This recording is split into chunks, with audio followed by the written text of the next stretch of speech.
आटे में ये 3 चीजें डालकर रोटी बनाती है, उसके घर में माँ लक्ष्मी हमेशा के लिए करती है वास। इसी के साथ हम जानेंगे औरतों की कुछ गलतियों के बारे में जो आपके घर में बनती है बर्बादी का कारण। माँ लक्ष्मी के साथ साथ माँ अन्नपूर्णा भी हो जाती है नाराज। तो पूरी जानकारी के लिए इस वीडियो को अंत तक जरूर देखिएगा। नमस्कार दोस्तों, स्वागत है आप सभी का एक बार फिर से। दोस्तों, सच्ची श्रद्धा से कमेंट्स में जरूर लिखे हर हर महादेव। हिंदू धर्म में अन्न को देवता माना गया है, इसीलिए हमें अन्न का सम्मान करने की शिक्षा दी जाती है। अन्न को उगाना जितना कठिन होता है उतना ही आसान होता है उसे बर्बाद कर देना। भोजन हम सभी की मूलभूत आवश्यकताओं में से एक है और हम सभी के घर में रोज भोजन बनाया जाता है। लेकिन वास्तुशास्त्र में भोजन बनाने के लिए भी कुछ नियम निर्धारित किए गए हैं, जिनका पालन घर में भोजन बनाने वाले व्यक्ति को, चाहे वो महिला हो या पुरुष या फिर सेविका ही क्यों ना हो, सभी को करना चाहिए। आज हम वास्तुशास्त्र के नियम अनुसार खाना बनाने से संबंधित 2 प्रमुख बातों पर बात करेंगे, जिनमें से एक है खाना बनाते समय कौन से नियमों का पालन करना चाहिए और रोटी बनाने के लिए आटा गूंथते समय हमें क्या करना चाहिए तथा आटे में कौन सी चीजें, कौन सी वस्तुएं मिलानी चाहिए जिससे हमारे घर में सुख समृद्धि बनी रहे। तो आइए जान लेते हैं।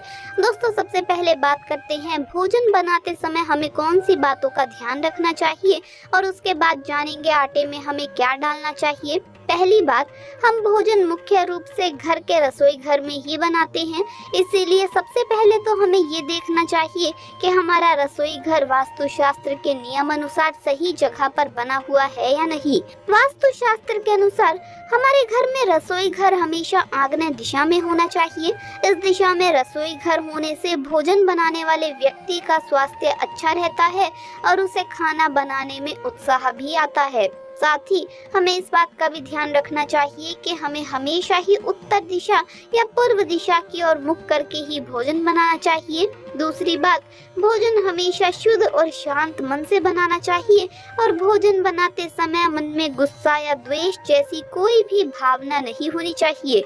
इससे माँ अन्नपूर्णा नाराज हो जाती है। चिड़चिड़ करके और बेमन से बनाए गए भोजन के फायदे कम और नुकसान ज्यादा है।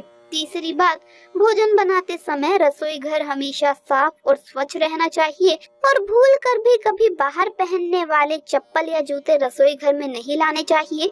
ईश्वर को साफ जगह पर और स्वच्छ तरीके से बने खाने का भोग लगाना चाहिए, इससे ईश्वर जल्दी प्रसन्न होते हैं। गंदी जगह पर बना हुआ भोजन या झूठे बर्तन में बनाया गया भोजन भगवान को नहीं चढ़ाना चाहिए। चौथी बात, अस्वच्छ तरीके से, गुस्से में या अशांत मन से बने भोजन का भोग भगवान कभी स्वीकार नहीं करते।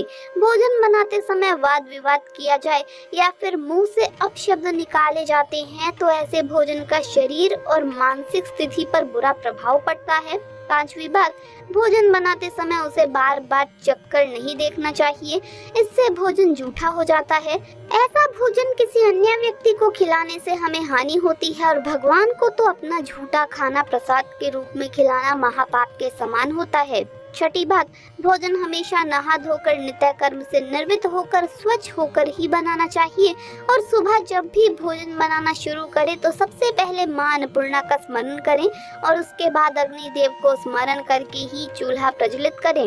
इससे घर में अन्न की कमी नहीं होती और सुख शांति बनी रहती है। सातवीं बात, कभी भी टूटे फूटे बर्तन में ना तो खाना बनाएं और ना ही खाएं। हमेशा साफ बर्तन में खाना बनाएं। ऐसा करने से घर में राहु दोष उत्पन्न होता है।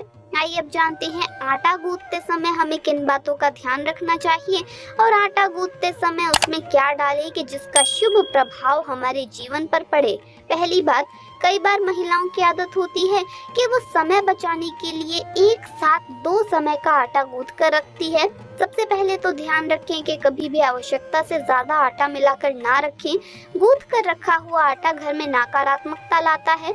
गूंथ कर रखे हुए आटे से बीमारियों को आमंत्रण मिलता है। साथ ही ऐसे आटे की रोटी खाने से व्यक्ति के मानसिक स्वास्थ्य पर भी इसका दुष्प्रभाव पड़ता है।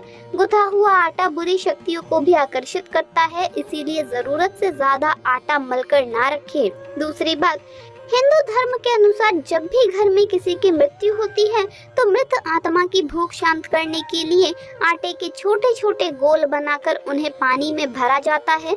इसे पिंड कहते हैं और इन गोलियों पर किसी तरह का निशान नहीं बनाया जाता। इसीलिए महिलाएं रोटी बनाने के लिए आटा गूंथने के बाद जब आटे की गोली बनाए तो उस पर अपनी उंगलियों से कोई निशान अवश्य बनाए, जो ये दर्शाता है कि आटा मृत व्यक्तियों के लिए नहीं है बल्कि घर के सदस्य के लिए गूंथा गया है। तीसरी बात, आटे की पहली रोटी गौ माता की और आखिरी रोटी कुत्ते के लिए निकालनी चाहिए, जिससे घर में किसी भी तरह के दोष से बच सकते हैं।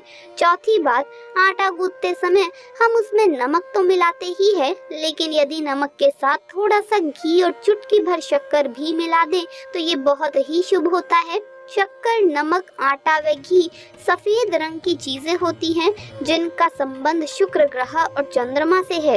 इसीलिए ये चारों वस्तुएं एक साथ मिलाकर हमारे शुक्र और चंद्र ग्रह मजबूत बनाती है और इन दोनों के सभी शुभ फल हमें प्राप्त होते हैं। तो दोस्तों, ये थी वो महत्वपूर्ण बातें जो आटा गूंथते समय हमें ध्यान में रखनी चाहिए। दोस्तों, रसोई में मां अन्नपूर्णा का वास भी माना गया है। इसीलिए रसोई की न सिर्फ शुद्धि बल्कि रसोई में क्या करे क्या ना करे ये भी बहुत मायने रखता है, क्योंकि ये सब हमारे स्वास्थ्य, धन, परिवार की सुख शांति, समृद्धि और सोच को प्रभावित करते हैं। दोस्तों, हर महिला अपना ज्यादातर समय किचन में ही गुजारती है। महिलाएं अपने परिवार के लिए हेल्दी और स्वादिष्ट खाना बनाने में कोई भी कमी नहीं छोड़ती। टेस्टी खाना बनाने के साथ साथ महिलाएं किचन की साफ सफाई का भी पूरा ध्यान रखती है, लेकिन इसके बावजूद भी वो अनजाने में कुछ गलतियां कर देती है। नंबर 1, रसोई में सबसे पहली गलती जो अधिकतर गृहिणियां करती है वो ये है कि बिना नहाए धोए ही रसोई में घुस जाती है, जो कि बहुत गलत है। ऐसा आप बिल्कुल भी ना करें, क्योंकि इससे मां अन्नपूर्णा नाराज होती है, जिसके कारण धीरे धीरे घर के भंडार खाली होने शुरू हो जाते हैं। नंबर 2, आज के इस स्टैंडिंग किचन के जमाने में महिलाएं स्लैब पर ही रोटी बेल लेती है, लेकिन इसका गलत असर सेहत पर पड़ता है। इसीलिए रोटी हमेशा लकड़ी के चकले पर ही बेलकर बनाएं। इससे धन लाभ के साथ साथ बीमारियां भी दूर होंगी। नंबर 3, रसोई घर को मां अन्नपूर्णा का स्थान माना गया है, इसीलिए कोई भी काम करने के बाद किचन को साफ जरूर करें। इसके अलावा गैस को भी गंदा ना रखें, इससे घर में दरिद्रता फैलती है। नंबर 4, रसोई की सजावट करने के लिए आप श्री कृष्ण का माखन खाते हुए कोई तस्वीर लगा सकते हैं। इससे किचन के साथ घर में भी सकारात्मक ऊर्जा का संचार होता है। नंबर 5, रसोई में कभी भी कोई भी टूटा बर्तन, बेकार का सामान या कूड़ा कचरा जमा ना होने दें। नंबर 6, इलेक्ट्रॉनिक सामान जो आपके काम के नहीं है या खराब हो चुके हैं उन्हें तुरंत रसोई से बाहर कर देना चाहिए। बेहतर होगा बिजली के बेकार उपकरण या तो ठीक करवा लें या फिर उन्हें घर से बाहर ही निकाल दें। नंबर 7, घर की स्त्री को कभी भी बिना नहाए रसोई घर में प्रवेश नहीं करना चाहिए, क्योंकि ऐसा करने से परिवारजनों की सेहत के लिहाज से समस्या आ सकती है। नंबर 8, कभी भी घर का किचन और बाथरूम आमने सामने नहीं होना चाहिए। अगर ऐसा है भी तो आपको अपने बाथरूम का दरवाजा हमेशा बंद रखना चाहिए या रसोई के आगे पर्दा ढक कर रखना चाहिए। नंबर 9, कभी भी घर के मुख्य द्वार के समीप या ठीक सामने रसोई ना बनाएं। इस स्थिति से घर के लोगों के बीच सामंजस्य और तालमेल की कमी आती है। घर को सुंदर रखने के लिए कुछ लोग किचन में शीशा लगा देते हैं, लेकिन वास्तुशास्त्र की माने तो रसोई घर में शीशे का इस्तेमाल नहीं करना चाहिए। ऐसा इसलिए क्योंकि किचन में चूल्हा अग्निदेव का सूचक माना गया है। अगर शीशे में अग्नि का प्रतिबिंब दिख जाता है तो घर में अशुभ माना जाता है। इसके कारण घर में आपसी कलह, कलेश हो जाता है। इसी के साथ साथ घर की आर्थिक स्थिति भी बिगड़ने लगती है। तो दोस्तों, आपको वीडियो कैसा लगा हमें कमेंट्स में जरूर बताएं। इस वीडियो को लाइक करें, अपने दोस्तों के साथ शेयर करें और अगर आपने अभी तक चैनल को सब्सक्राइब नहीं किया है तो सब्सक्राइब करके बेल आइकन जरूर प्रेस कर ले। जल्द मुलाकात होगी अगली वीडियो में। तब तक के लिए सभी भक्तों को हर हर महादेव।